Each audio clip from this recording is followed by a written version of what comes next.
Hi guys, for today's is pupunta nga po pala kami sa simbahan. Kaya, bago natin ituloy ang video, huwag niyo muna kalimutan ipindutin ang subscribe button. Let's go! Pinagpasa-pasahan na nga ang cellphone. Kanino kayo mapupunta?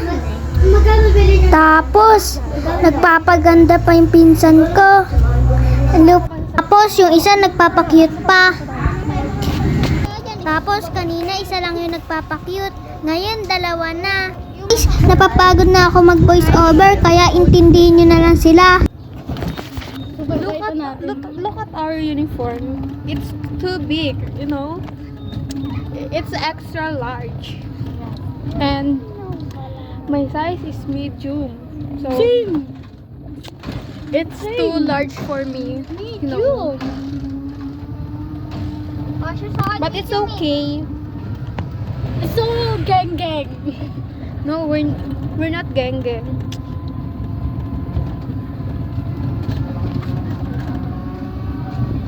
Hindi kayo tiga ibang bansa.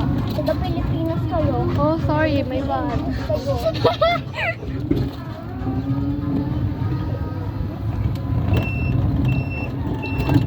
Hey, bye guys. Hi guys. Mula pa kami sa Kalahati. And tingnan nyo. So pretty. Wala pa, layo pa natin sa tulay. And nandito na sa likod yung nasa likod yung si Papa and yung kapatid ko and yung pinsan namin. My sister. Wait. Ayun sila. Yan. Okay, nakita nyo ba?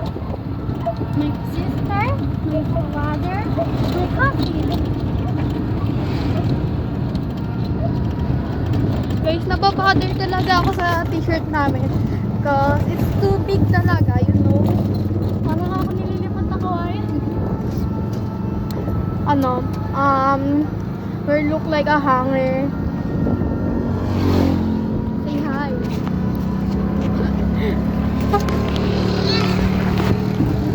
Papalipadin ko na ba ito?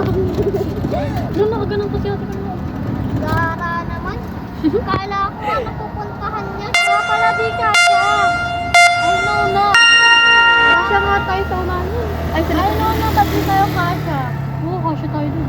Kasha kami dun nila Marky, ni Ashley, di ba? No, Marky?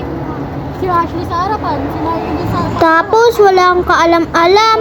May nagpapakyut na pala sa likodan ko. Tapos bigla naging seryoso. Hindi pa kami kumakain. Lunch. Tapos may sinasabi na siya, nagugutom na daw siya. Di kami makabili ng pagkain kasi ubos na pera namin. Pero okay lang. Tapos sabi niya okay lang daw. Naku, mga ngayaya at pinsan namin. Di naman halata eh. Tapos bumabay na siya. See you sa church. Bye! Hi guys, we're here now. Diyan na kayo, dito na ako magtatapos ng video.